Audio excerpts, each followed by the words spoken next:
The shuttle doors opened with a soft hiss, and Commander Marcus Cole stepped onto the deck of the Volanthi Imperial flagship for the first time in his life.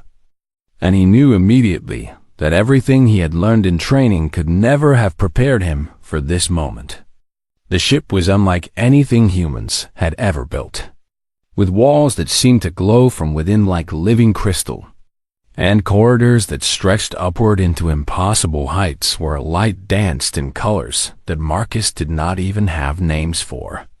The air itself tasted different here, clean and sharp and somehow ancient, as if he was breathing the same atmosphere that beings had breathed for 1,000,000 years before humanity had even learned to walk upright on Earth. Marcus was 34 years old, a decorated officer in the United Earth Diplomatic Corps, and he had been chosen for this mission because he was calm under pressure and good with people. At least, that was what his superiors had told him when they handed him the assignment. That would make him the first human to live among the Volanthi. As a formal diplomatic attacheth galactic, Concord had existed for thousands of years, a collection of spacefaring species who had agreed to maintain peace and trade among the stars. And humanity had only recently been invited to send a representative. It was an honor that Earth could not refuse, even though many on the council clearly thought that humans were too young and too primitive to deserve a seat at the table. A Volanthi officer approached Marcus, and he had to stop himself from staring with his mouth open like a fool. The Volanthi were tall, standing at least 7 feet in height, with silver skin that caught the light and reflected it in shifting patterns of blue and white and gold. Their eyes were the most striking feature of all, large and multifaceted like gems that had been cracked and reformed, gleaming with shades of deep purple and violet that seemed to hold entire universes within them. "You are the human," the officer said, and his voice was musical but cold, like wind chimes made of ice. "I am Commander Marcus Cole," Marcus replied, keeping his voice steady and professional, even though his heart was beating fast with excitement and nerves. "I am honored to be welcomed aboard your vessel." The officer made a small sound that might have been a laugh or might have been a sound of disgust, and Marcus could not tell which one it was. The Volanthi gestured for him to follow, and Marcus fell into step behind him as they walked through corridors that hummed with energy and purpose. He passed other Volanthi as they walked, and every single one of them glanced at him with expressions that ranged from curiosity to disdain to something that looked almost like pity. Marcus kept his chin up and his eyes forward, remembering what his instructors had told him about first impressions and the importance of appearing confident even when you felt completely out of your depth. The Volanthi considered themselves the most beautiful and most refined species in the entire galaxy. And from what Marcus could see, they might have had a point. Everything about them was elegant and graceful. From the way they moved to the way they spoke to the architecture of their ships, humans, by comparison, were considered rough and unpolished. A young species from a small planet on the edge of explored space who had only discovered faster than light travel a few decades ago. The Volanthi had been sailing between stars when humans were still living in caves and hunting with spears. Marcus was led to a large chamber where the diplomatic meetings would take place, and he was shown to a seat that was clearly designed for beings much taller than himself.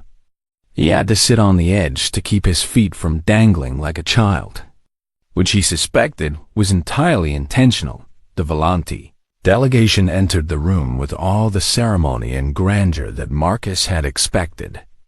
A parade of silver-skinned nobles in flowing robes that shimmered like starlight on water.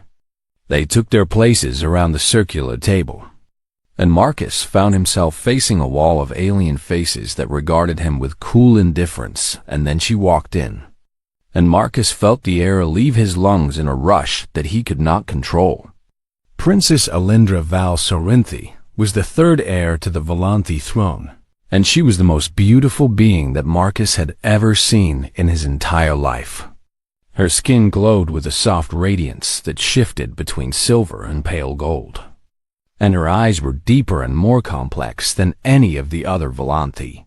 Holding shades of purple that seemed to pulse with inner light, she moved like water flowing downhill. Every gesture perfect and precise, and when she sat down across from Marcus, she did not even glance in his direction. It was as if he did not exist at all, as if he was too insignificant to waste even a moment of attention on. Marcus knew he should look away, knew he should focus on the senior diplomats who were beginning to speak, but he could not stop watching her. There was something fascinating about the way her luminescence changed as she listened, shifting from cool blue to warmer tones and back again. And he found himself wondering what each color meant and what she was thinking. The negotiations were long and complicated, full of formal language and ancient protocols that Marcus struggled to follow. He took notes and tried to pay attention to the words being spoken, but his eyes kept drifting back to the princess, and every time they did, he noticed something new about her. He noticed the way she tilted her head slightly to the left when someone said something she found interesting, and the way her fingers tapped silently on the table when she was impatient. He noticed the way her glow flickered to a sharper blue-white when one of the other delegates said something that annoyed her, and the way it softened to gold when she was genuinely considering a point. Hours passed, and the first day of negotiations came to an end with formal farewells and promises to continue the next morning. Marcus stood and stretched his aching back, grateful to be free of the uncomfortable chair. And he turned to leave the chamber, but he found his path blocked by the princess herself.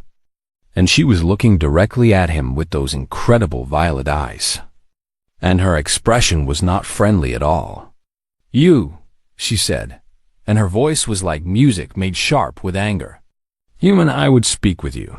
Marcus blinked in surprise, because this was the first time any of the Volanthi had addressed him directly since his arrival. "Of course, Your Highness," he said, bowing his head in the gesture of respect he had been taught. "How may I be of service?" The princess stepped closer, and Marcus could feel the warmth radiating from her luminescent skin.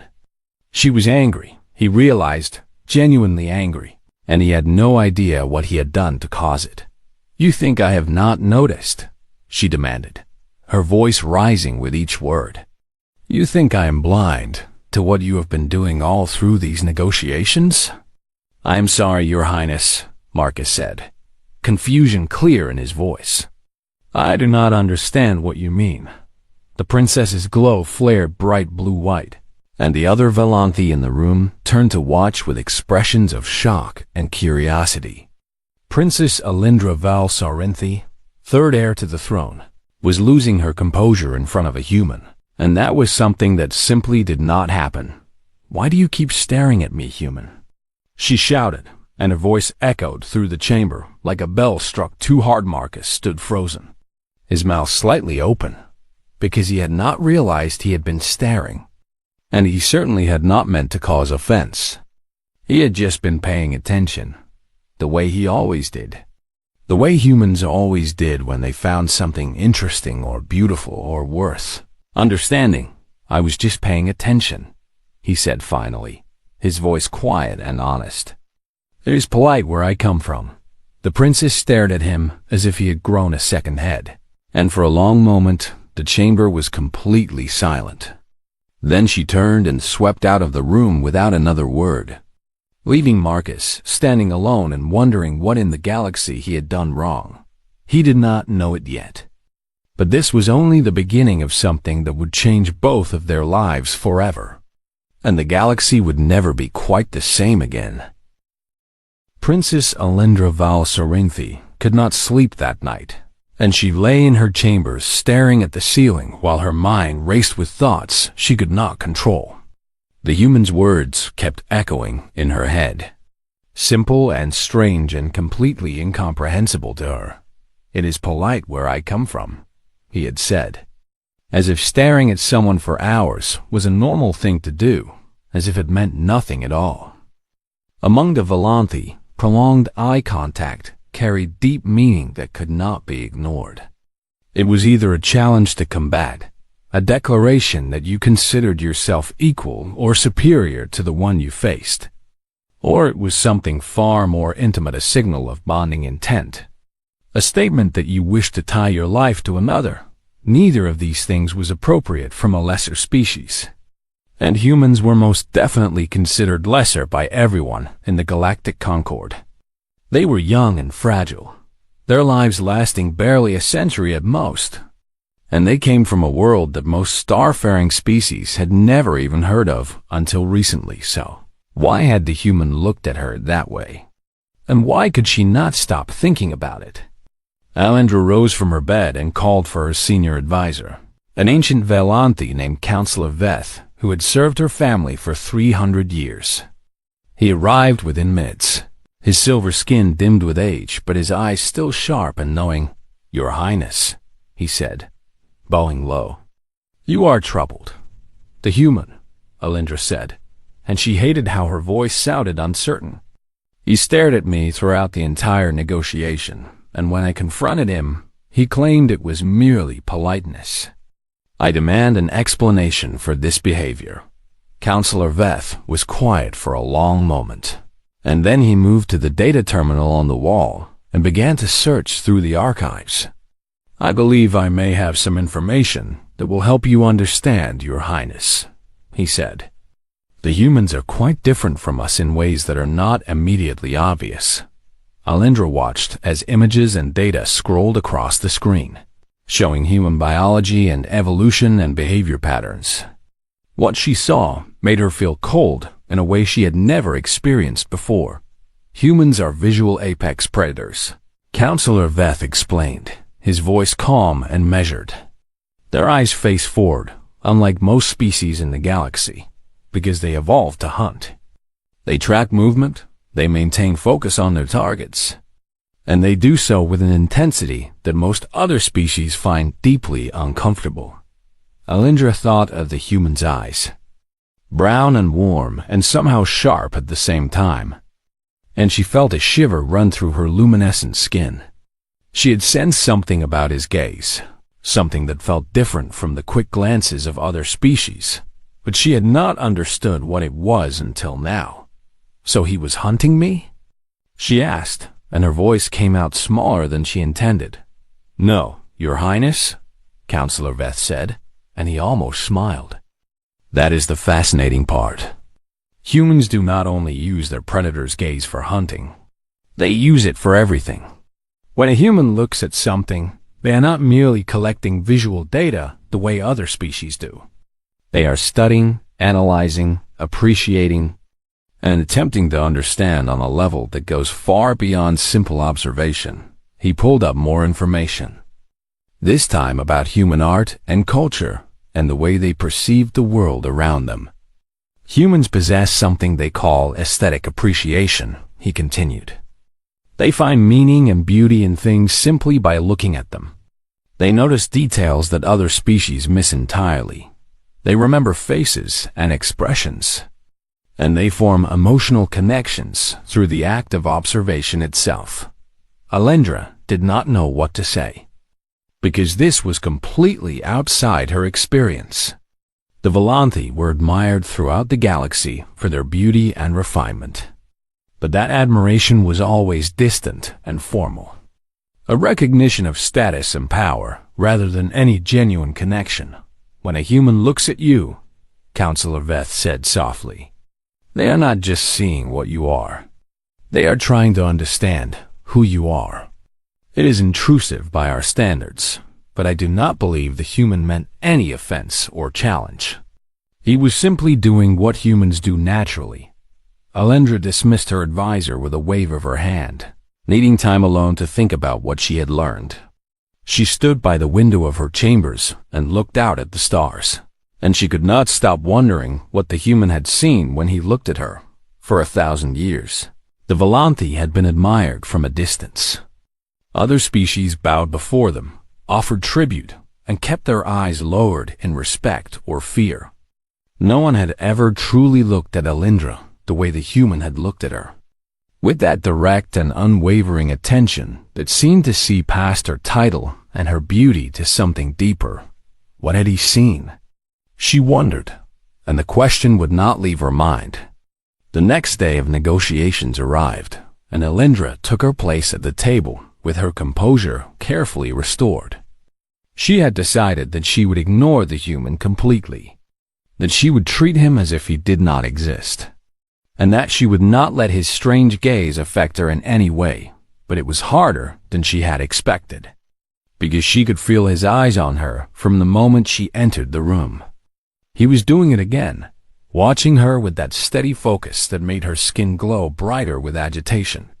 And she could not help but be aware of every moment of his attention. She tried to concentrate on the negotiations, on the trade agreements and territorial boundaries that were being discussed. But her mind kept drifting back to what Counselor Veth had told her. The human was not challenging her or trying to bond with her. He was trying to understand her, and somehow that felt even more dangerous. Hours passed, and Elindra found herself stealing glances at the human when she thought he was not looking. She saw the way he took notes with a small device, the way he frowned slightly when something confused him, and the way his expression changed when different topics were discussed. He was doing the same thing to her that she was doing to him. She realized suddenly, and the thought made her glow flicker with an emotion she could not name. When the negotiations ended for the day, Elindra did not confront the human again. Instead, she retreated to her chambers and called for Counselor Veth once more. "I need to know more," she said, and her voice was quiet but intense. "Tell me everything about humans. Everything about how they see the world and why they are the way they are." Counselor Veth studied her face for a long moment, and something flickered in his ancient eyes that might have been concern or might have been curiosity. "As you wish, Your Highness," he said. "But I must warn you that the more you learn about humans, the more questions you will have. They are a species of contradictions. Fragile yet resilient, young yet strangely wise, and unlike anything the galaxy has ever seen before." "Tell me," Elindra commanded. And so he did. He told her about Earth, the small blue world where humans had evolved. A planet of harsh seasons and dangerous predators where only the most adaptable could survive. He told her about human history, full of wars and disasters and triumphs and failures. A story of a species that kept getting knocked down but always found a way to get back up again. He told her about human eyes, those forward-facing predators' eyes that could track movement and judge distance with incredible precision, and about human brains, which were built to recognize patterns and faces and emotions in ways that no other species could match. And he told her about human hearts, which were soft and vulnerable, and yet somehow strong enough to care about things that had nothing to do with survival or success. Humans formed attachments easily, loved deeply, and mourned losses for years or even decades after they occurred. By the time Counselor Veth finished speaking, the stars outside Elindra's window had shifted in their positions, and hours had passed without her noticing. She sat in silence for a long time, thinking about everything she had learned. The human was not just staring at her. She understood now. He was seeing her in a way that no one had ever seen her before, and against her better judgment. She found herself wondering what it would be like to be truly known by someone like that. She made a decision that surprised even herself, and she rose from her chair with new purpose in her step. She would seek out the human, not to confront him or demand answers, but to ask him a simple question that had been burning in her mind since the moment their eyes first met. She wanted to know what he saw when he looked at her, and she would not rest until she found out. Marcus was in his quarters, reading through reports when the door chimed, and he looked up in surprise because no one on this ship had any reason to visit him. He had been given comfortable but isolated rooms far from the main areas of the flagship, and he suspected that the Volanthi preferred to pretend he did not exist when they were not required to interact with him. "Come in," he said. And the door slid open to reveal the last person he expected to see. Princess Alendra stood in the corridor, her silver gold skin glowing softly in the dim light. And for a moment Marcus forgot how to breathe. She was wearing simpler clothes than she had worn during the negotiations. A flowing robe of deep blue that made her luminescence seem warmer and more approachable. "Your Highness," Marcus said, scrambling to his feet and bowing. "I am honored by your visit, but I must ask if I have done something wrong again. If my behavior has caused offense, I sincerely apologize." Alendra stepped into his quarters, and the door closed behind her. She looked around at the small space with an expression that Marcus could not read. And then she turned those incredible violet eyes on him. "I am not here because you have caused offense," she said. And her voice was quieter than it had been before, less sharp and more uncertain. "I am here because I have a question, and I believe you are the only one who can answer it." Marcus gestured to one of the chairs in his room, but Alendra shook her head and remained standing. He could see that she was nervous, which surprised him because she had seemed so confident and powerful during the negotiations. "What do you see when you look at me?" she asked, and the question came out in a rush as if she had been holding it in for too long. Marcus blinked, caught off guard by the directness of the question. He had expected anger or demands or perhaps another confrontation, but not this quiet vulnerability that he could see flickering in her luminescence. "I do not understand," he said honestly. "I see you, Princess Alendra. What else would I see?" "That is not an answer," Alendra said, and frustration crept into her voice. "My advisors tell me that humans see differently than other species, that you notice things and appreciate things in ways that others cannot. So I am asking you directly, human, when you stare at me the way you do, what exactly are you seeing?" Marcus was quiet for a long moment, thinking about how to explain something that had always been so natural to him. He had never had to put it into words before, because everyone on Earth understood what it meant to look at something beautiful and find meaning in it. "I was not trying to be rude," he began slowly. "When I look at you, I see," he paused, searching for the right words. "I see that your luminescence changes depending on your mood. When you are irritated, it shifts to a sharper blue-white color, like ice catching the light. When you are genuinely interested in something, it warms to a soft gold that reminds me of sunlight through autumn leaves on Earth." Alendra's glow flickered, and Marcus saw a hint of that warm gold appear before it was quickly suppressed. He continued, encouraged by the fact that she was listening rather than shouting at him. "I see that you tilt your head exactly 3 degrees to the left when someone says something that interests you, and that you tap your fingers silently on the table when you are impatient, but trying to hide it. I see that your crew respects you deeply, not because they fear you, but because they genuinely admire you. I can tell by the way they orient their bodies toward you when you speak, the way they lean in slightly to catch every word." The princess stared at him as if he had just revealed some great secret, and her luminescence was shifting through colors that Marcus had never seen before. She seemed unable to decide what emotion she was feeling, and so her skin displayed all of them at once. "No one has ever noticed these things," she whispered. "Not even my own family pays such close attention to me. They see my title, my status, my role in the succession, but they do not see." She stopped, unable to finish the sentence. "You," Marcus said softly. "They do not see you." Alendra turned away from him, and her luminescence dimmed as she struggled with emotions she had clearly not expected to feel. Marcus wanted to reach out to her, to offer comfort the way he would to anyone who was hurting, but he did not know if that would be welcome or appropriate. "Humans are observers," he said instead, keeping his voice gentle. "We survive in our world by paying attention to everything around us. We had to notice the predator hiding in the tall grass, read the expressions of strangers to know if they were friend or enemy, watch the sky for signs of storms or danger. We could not help developing this ability, because without it, we would not have survived.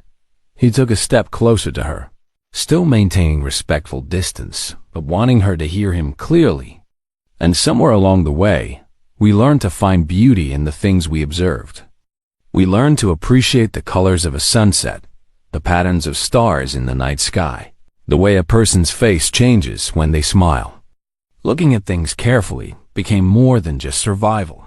It became a way of connecting with the world around us.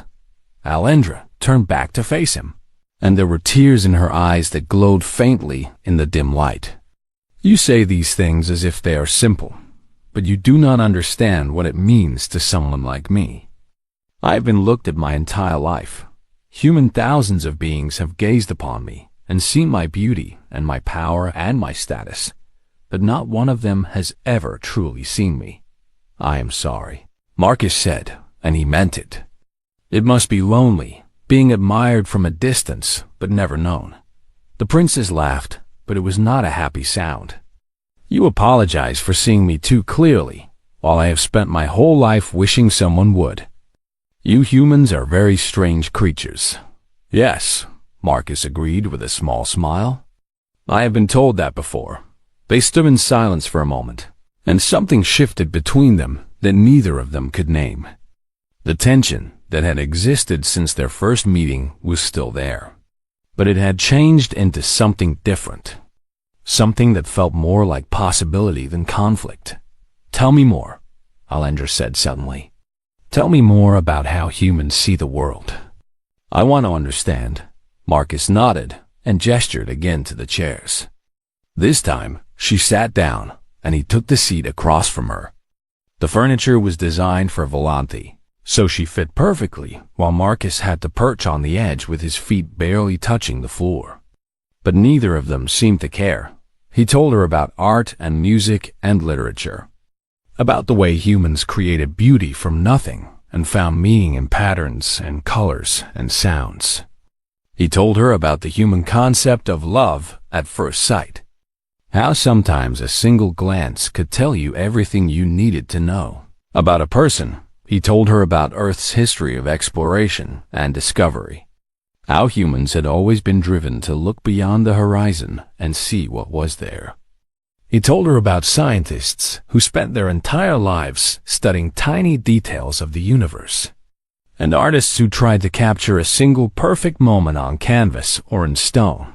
And as he spoke, Alindra listened with an intensity that matched his own, her violet eyes fixed on his face as if she was trying to see him the way he saw her. Her luminescence shifted through a rainbow of colors as she processed everything he was saying.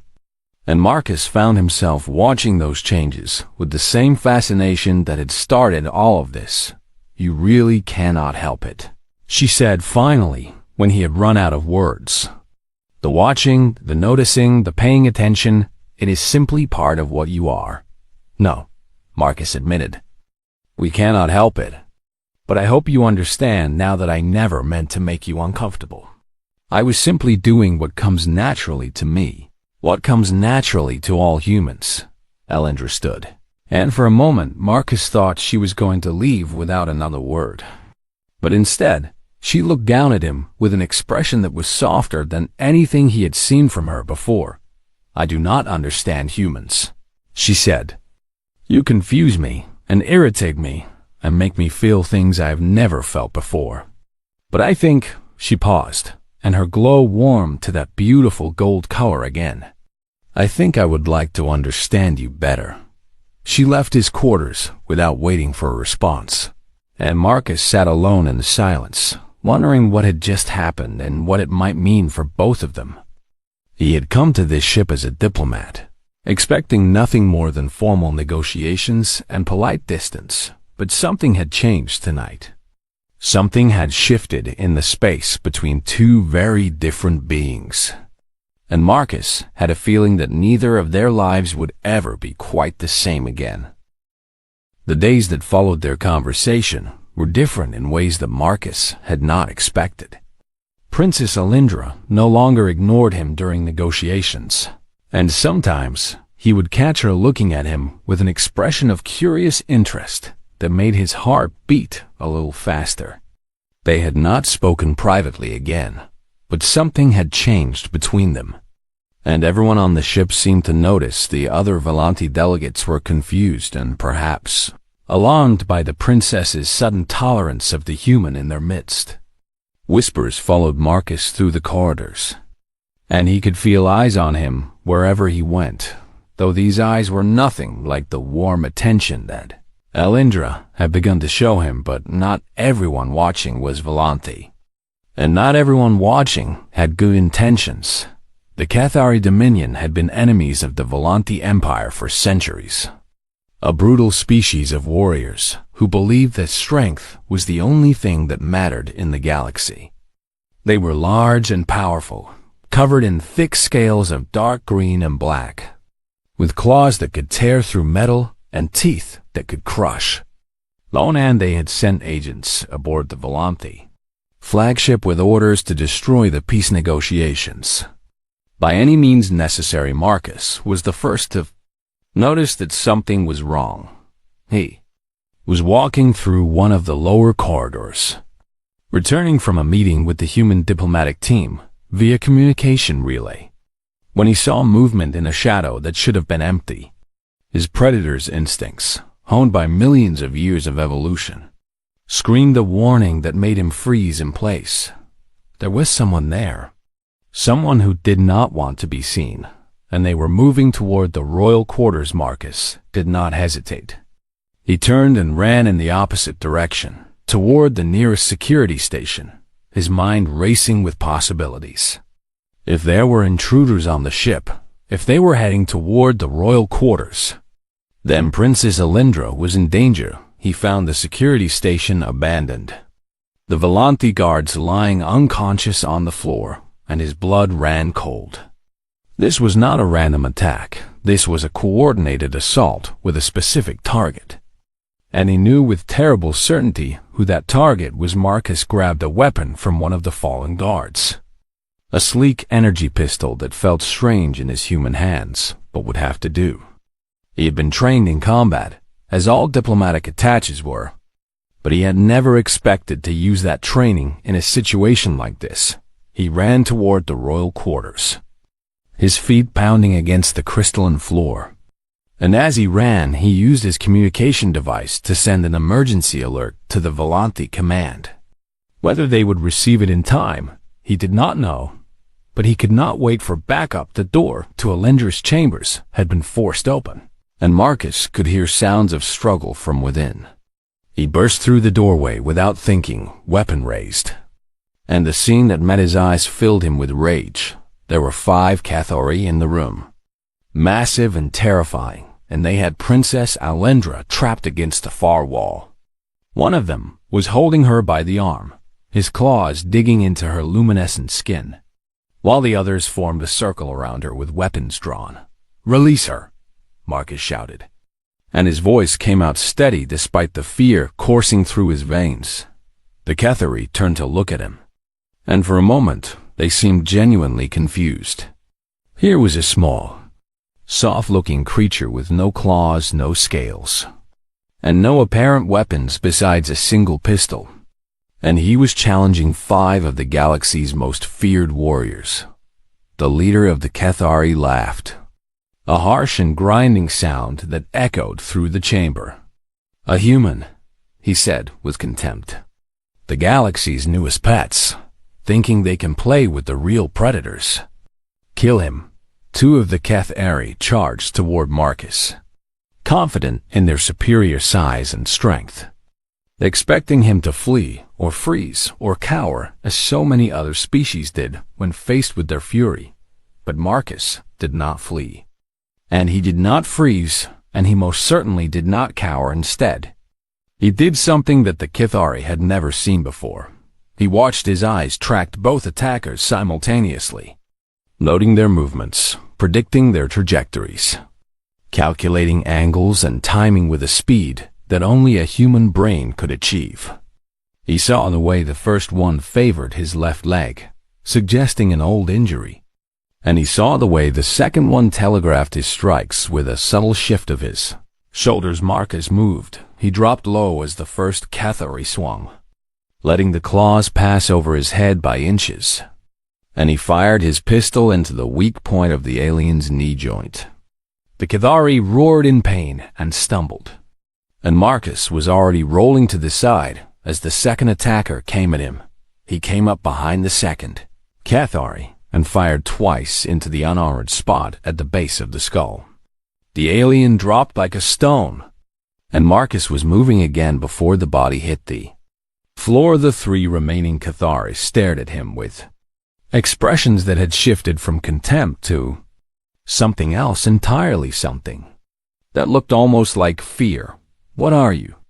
the leader demanded, tightening his grip on Alindra's arm. "No prey species moves like that. Humans are not prey," Marcus said, and his voice was cold and focused. "We were predators long before your ancestors crawled out of whatever swamp spawned your kind. We hunted animals 10 times our size with nothing but sharpened sticks and determination. We survived ice ages and plagues and disasters that would have wiped out lesser species. And we did it all because we learned one simple truth." He raised his weapon, his eyes never leaving the Cathari leader, and his gaze was something ancient and primal and utterly unwavering. "We never stop watching," Marcus finished. "And we never give up." The leader hesitated, and that hesitation was all Marcus needed. He fired not at the leader, but at the light fixture above him, shattering it and plunging that corner of the room into darkness. The Cathari flinched, momentarily blinded by the sudden change, and Alindra used that moment to drive her elbow into her captor's throat. The princess was not as helpless as the Cathari had assumed. She twisted free of the leader's grip and stumbled toward Marcus, her luminescence flaring bright with fear and adrenaline. Marcus grabbed her hand and pulled her behind him, putting himself between her and the remaining attackers. "Stay behind me," he said, and for once she did not argue or demand to be treated as his equal. She pressed close to his back, her glow providing the only light in the damaged room, and she watched as the human who had stared at her so intently prepared to fight for her life. The 3 Cathari attacked together this time, having learned that facing this human one at a time was a mistake.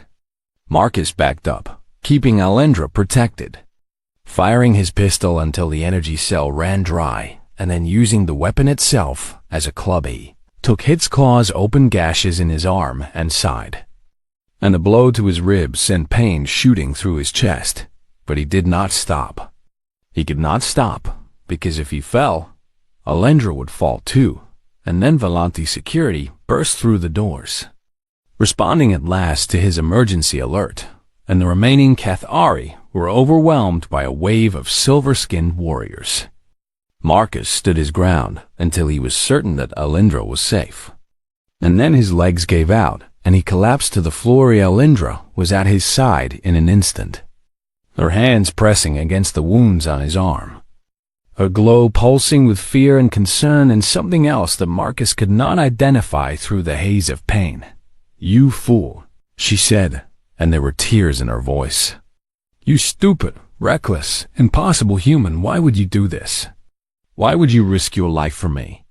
Marcus looked up at her, his vision blurring at the edges, and he managed a small smile despite the pain.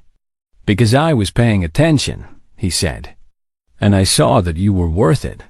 Alindra made a sound that was half laugh and half sob, and she held his hand tightly as the medical team arrived to treat his wounds.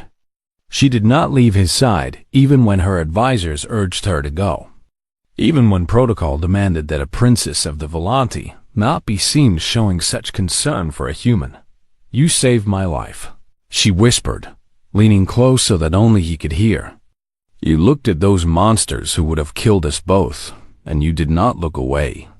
You fought for me even though you had no reason to, even though I have been nothing but cold and dismissive since you arrived." "I had a reason," Marcus said weakly. "I told you, humans cannot help but see things. And once I saw you, truly saw you, I could not let anything happen to you. It would be like watching a star go dark and doing nothing to stop it. Alindra's glow warmed to that deep gold that Marcus had come to love, and she pressed her forehead gently against his. "Rest now," she said. "You have done enough. More than enough. More than anyone has ever done for me." Marcus closed his eyes, exhausted and wounded, but strangely at peace. And the last thing he saw before unconsciousness claimed him was the princess's face. Beautiful and worried and wonderfully, impossibly close. Marcus woke in a medical bay that was far more luxurious than anything he had seen since arriving on the Volanthi flagship. The walls glowed with soft healing light, and sophisticated machines hummed quietly as they monitored his vital signs and accelerated his recovery. He was alive, which was somewhat surprising given the wounds he had sustained, and when he tried to sit up, a gentle hand pressed him back down onto the bed. "Do not move," Princess Alindra said, and her voice was soft but firm. "The healers say you need at least another day of rest before you can stand. Human bodies are apparently more fragile than they look, even if human spirits are not." Marcus turned his head and saw her sitting beside his bed in a chair that seemed designed for long vigils. Her luminescence was a calm and steady gold, and there were signs of exhaustion in her features that suggested she had been there for quite some time. "How long have I been unconscious?" he asked, his voice rough and weak. 3 days, Alindra replied. The Kethari claws carried a toxin that would have killed most species, but human immune systems are apparently quite aggressive. Your body fought off the poison while the healers repaired the physical damage. She reached out and took his hand, and Marcus noticed that she did not hesitate or seem embarrassed by the gesture. Something fundamental had changed while he was asleep, and he did not yet know what it was. "The negotiations are complete," she continued. "Humanity has been granted a full seat on the Galactic Concord, with all the rights and privileges that entails. The Council was impressed by your actions in defending me, and they have decided that a species capable of such bravery and loyalty deserves recognition." Marcus felt a wave of relief wash over him. This had been the entire purpose of his mission. The goal that Earth had been working toward for years, and it had been achieved not through careful diplomacy, but through a desperate fight in a princess's chambers. "That is wonderful news," he said. "Earth will be very pleased." "There is more," Alindra said, and something flickered in her violet eyes that made Marcus's heart beat faster. "I have made a formal request to my father, the Emperor, and he has granted it. I have asked that you remain here, Marcus Cole, as permanent liaison between the Volanthi Empire and the human species." Marcus stared at her, not quite believing what he was hearing. "You want me to stay?" "I want you to stay," she confirmed, and her glow brightened with emotion. "My court is scandalized, of course. They cannot understand why I would invite a human into my inner circle, why I would grant such honor to a member of what they consider a lesser species. But I do not care what they think." She leaned closer, and Marcus could feel the warmth radiating from her luminescent skin. "You taught me something human," she said. "You taught me what it means to be truly seen, and once I experienced that, I found that I could not bear to go back to the way things were before. I need someone who will look at me and see me, not my title or my beauty or my power. And you are the only one who has ever done that." "Alindra," Marcus said, using her name without her title for the first time. "Are you certain about this? Your people will talk, your family will object, and the other species on the Concord will—" "Let them talk," she interrupted, and there was a fierce joy in her voice. "Let them object and whisper and wonder. I am tired of living my life according to what others expect of me. I want to live according to what I want, and what I want is someone who pays attention. Someone who notices, someone who truly sees me." She smiled, and it was the most beautiful thing Marcus had ever seen. "Besides," she added with a hint of her old sharpness, "you humans have proven that you are not the weak and simple creatures the galaxy assumed you were. Perhaps it is time for the Volanthi to learn from you, to understand what it means to observe and appreciate and connect the way your species does. Marcus felt tears prickling at the corners of his eyes, and he did not try to hide them. "I would be honored to stay," he said. "More honored than you could possibly know." The days that followed were a whirlwind of activity and change news. Of the Cathari attack and Marcus's heroic defense spread throughout the galaxy. And suddenly, humans were the subject of intense interest and curiosity. Species that had ignored or dismissed Earth began to pay attention, wanting to understand these strange creatures who had forward-facing eyes and predators' instincts and hearts that seemed to care about everything they encountered. Volanthi Court adjusted slowly to the presence of a human in the princess's inner circle. Some accepted Marcus with genuine warmth, impressed by his bravery and curious about his unique way of seeing the world. Others remained cold and suspicious, but even they could not deny that the princess seemed happier than she had been in years. Cylindra's luminescence, which had always been beautiful but cool and controlled, now glowed with warmth and vitality that caught everyone's attention. She laughed more often, spoke more freely, and carried herself with a confidence that came from being truly known and accepted. And through it all, Marcus watched and noticed and remembered, cataloging every detail of this new life he had been given among the stars on the day of his formal investiture as royal liaison. Marcus stood in the great throne room of the Volanthi flagship, surrounded by hundreds of silver-skinned nobles and dignitaries from across the galaxy. He wore a uniform that had been specially designed for him, combining human military styling with Volanthi elegance. And he felt simultaneously out of place, and exactly where he was meant to be. Princess Alindra stood beside him, and she did not try to hide the warmth in her gaze as she looked at him. The court watched with expressions ranging from shock to confusion to reluctant acceptance. "You are staring again, human," she said quietly, so that only he could hear. Marcus smiled, remembering the first time she had spoken those words to him, back when she had been angry and confused and had not yet understood what it meant to be the focus of human attention. "I know," he replied. "I cannot help it." "You are remarkable."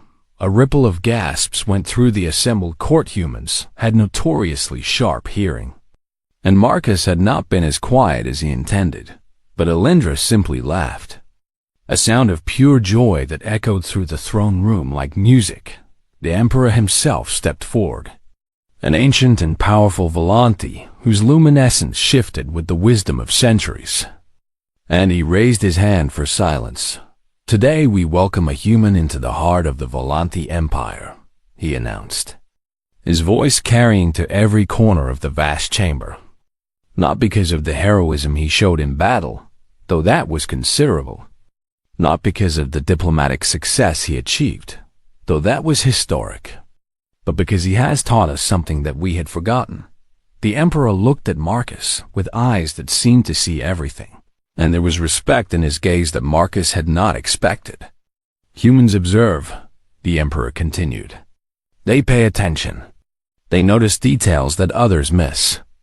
And in doing so, they form connections that transcend the barriers of species and culture and history." Commander Marcus Cole has reminded us that true understanding comes not from power or status, but from the simple act of truly seeing another being. He placed his hand on Marcus's shoulder, a gesture of acceptance that made the court gasp with surprise. "Welcome to the Volanthi Empire, Commander Cole. May you continue to see us clearly, and may we learn to see as you do."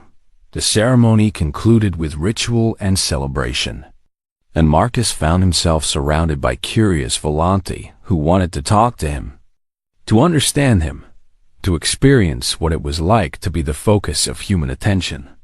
He answered their questions patiently and honestly, and with each conversation, another barrier fell between their species. But through it all, his eyes kept returning to Alindra, watching the way she moved through the crowd, noticing the subtle shifts in her luminescence, appreciating every detail of the extraordinary being she was. She caught him staring from across the room, and instead of anger or confusion, her glow warmed to that deep gold that had become his favorite color in the universe. She made her way through the crowd until she stood before him, and for a moment they simply looked at each other. "My advisors tell me that what we are doing is without precedent," she said quietly. "A Volanthi princess and a human, the galaxy has never seen such a thing. Does that bother you?" Marcus asked. "No," she replied, and her smile was radiant. "It excites me.